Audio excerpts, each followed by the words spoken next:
Technology is not really a choice. It has created a world. It's just not here to help you teach traditional subjects. It has invented, or has emerged a completely new environment.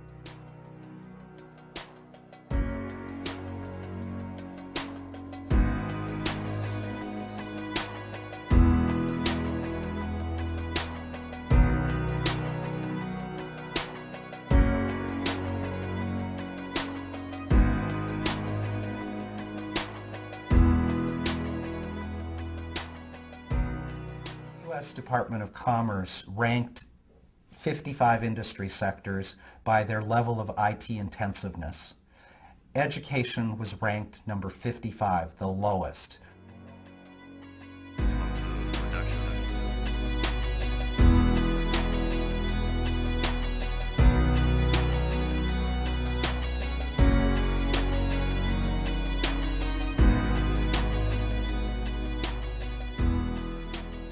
Children are living now in a different space. They're living in what I call nearly now. And nearly now is that space that they text in, that space that they update their Facebook entries in, the space that they Twitter in, the space that is not quite synchronous. Now, it's a really interesting space because it's not adversarial, it's not pressured.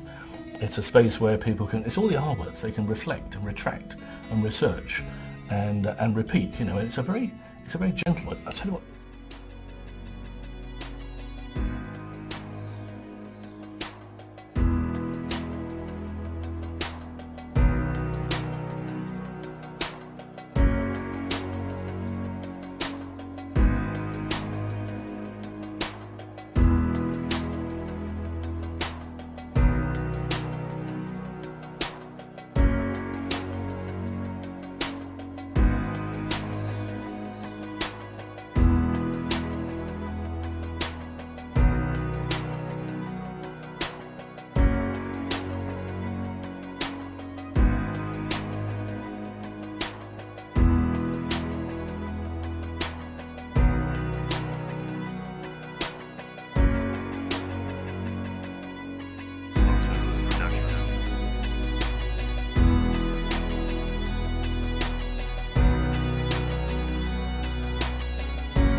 Kids are very rich content developers today through their social networking sites. They're big communicators through email, instant messaging, and text messaging, and yet all of those things are banned.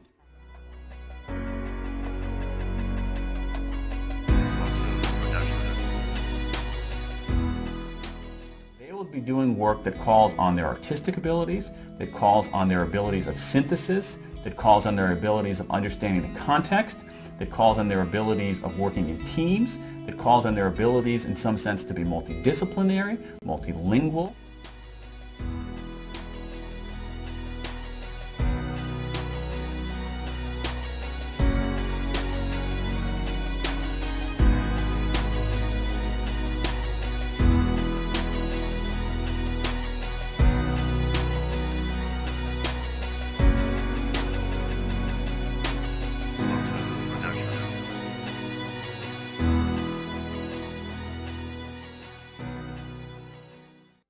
The student is at the center, and school is just one of the ways and places that they learn. But they also learn through communities, at home, in museums, in libraries, and of course, online.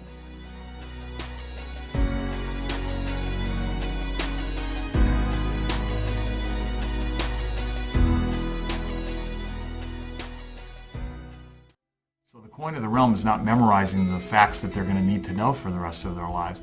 The coin of the realm will be, do you know how to find information? Do you know how to validate it? Do you know how to synthesize it? Do you know how to leverage it? Do you know how to communicate it? Do you know how to collaborate with it? Do you know how to problem solve with it? That's the new 21st century set of literacies. And it looks a lot different than the model that most of us were raised under.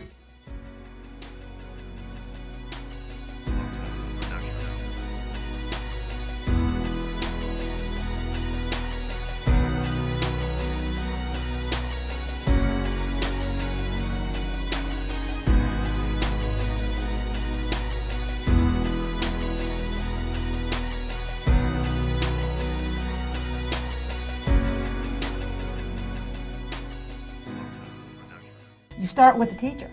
If I want my students to be making global connections, then I'm going to give the tools to my teachers first and provide them with opportunities to connect with other teachers around the world or other teachers around the country.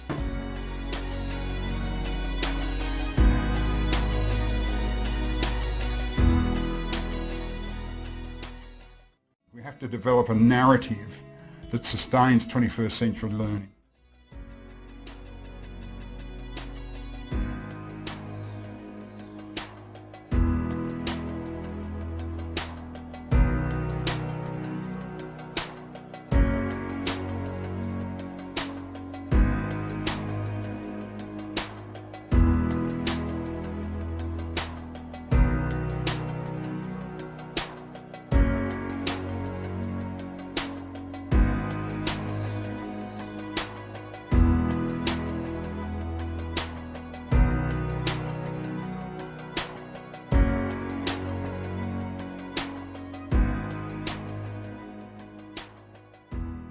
We're looking at a whole different range of schools. We're looking at schools that produce ingenious, collaborative, gregarious, brave children who care about stuff like their culture.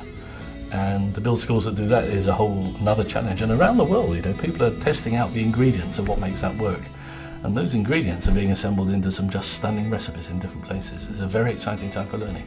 It's the death of education, but it's the dawn of learning. That makes me very happy.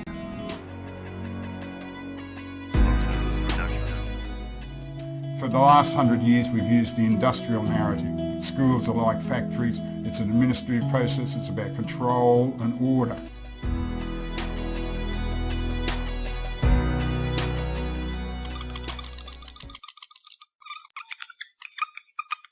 Every country on earth at the moment is reforming public education. There are two reasons for it. The first of them is economic. People are trying to work out, how do we educate our children to take their place in the economies of the 21st century? How do we do that, given that we can't anticipate what the economy will look like at the end of next week, as the recent turmoil is demonstrating? How do we do that? The second, though, is cultural. Every country on earth is trying to figure out, how do we educate our children so they have a sense of cultural identity and so that we can pass on the cultural genes of our communities while being part of the process of globalization? How do we square that circle? The problem is they're trying to meet the future by doing what they did in the past. And on the way, they're alienating millions of kids who don't see any purpose in going to school. When we went to school, we were kept there with a story, which was if you worked hard and did well and got a college degree, you would have a job. Our kids don't believe that. And they're right not to, by the way. You're better having a degree than not, but it's not a guarantee anymore. And particularly not if the route to it marginalizes most of the things that you think are important about yourself. Some people say we have to raise standards if this is a breakthrough. Like, really, yes, we should. Why would you lower them? I haven't come across an argument that persuades me of lowering them. But raising them, of course we should raise them. The problem is that the current system of education was designed and conceived and structured for a different age. It was conceived in the intellectual culture of the Enlightenment and in the economic circumstances of the Industrial Revolution. Before the middle of the 19th century, there were no systems of public education. Not really. I mean, you could get educated by Jesuits, if you had the money. But public education, paid for from taxation, compulsory to everybody and free at the point of delivery, that was a revolutionary idea. And many people objected to it. They said it's not possible for many street kids, working class children, to benefit from public education. They're incapable of learning to read and write, and why are we spending time on this? So there's also built into it a whole series of assumptions about social structure and capacity. It was driven by an economic imperative of the time, but running right through it was an intellectual model of the mind, which was essentially the Enlightenment view of intelligence. I believe we have a system of education that is modeled on the interests of industrialism and in the image of it. I'll give you a couple of examples. Schools are still pretty much organized on factory lines, ringing bells, separate facilities, specialized into separate subjects. We still educate children by batches. We put them through the system by age group. Why do we do that? Why is there this assumption that the most important thing kids have in common is how old they are? It's like the most important thing about them is their date of manufacture. You know what I mean? Well, I know kids who are much better than other kids at the same age in different disciplines, or at different times of the day, or better in smaller groups than in large groups, or sometimes they want to be on their own. If you're interested in the model of learning, you don't start from this production line mentality. It's essentially about conformity, and increasingly it's about that as you look at the growth of standardized testing and standardized curricula. And it's about standardization.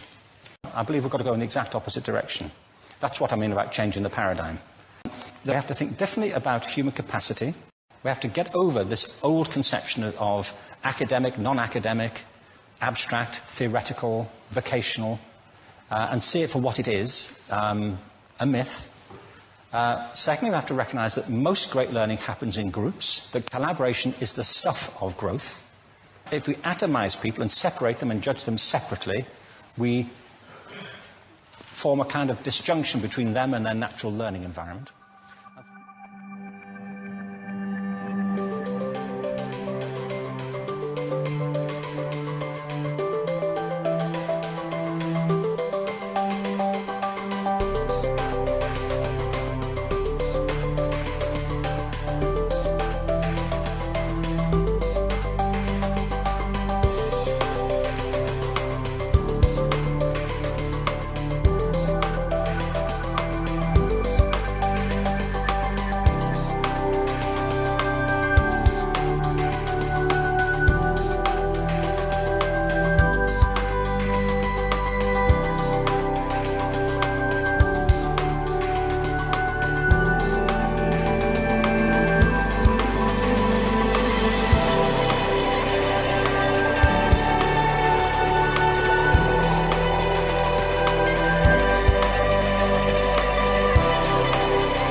This is a kindergarten we designed 2007.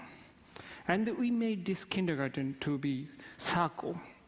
It's a kind of endless circulation on top of the roof. Now, this kindergarten is completely open most of the year. And there is no boundary between inside and outside.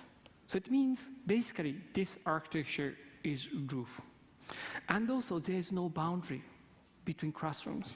So there is no acoustic barrier at all. And now, these days, kids need small dosage of danger. Right? And in this kind of occasion, they learn to help each other.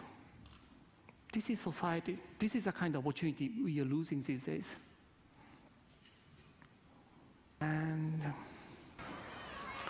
principal says, I don't train them. We leave them on top of the roof, just like a sheep. They keep running. My point is, don't control them, don't protect them too much, and they need to tumble sometime. They need to get some injury, and that makes them learn how to live in this world. I think architecture is capable of changing this world, life of people. And this is one of the attempts to change the life of children. Thank you very much. In South Korea, schools are switching to digital textbooks so students can study anytime and anywhere, with online hours recognised as school attendance. In Denmark, students are using the internet while taking exams. They can access any site they like, even Facebook, as long as they don't message each other or use email. In the USA, ultra-personalised learning approaches allow students to create their own individual schedules. Their interests and performance are logged daily to generate playlists of learning options, with teachers' time freed up to mentor and supervise students.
probably the most important thing for kids growing up today is the love of embracing change.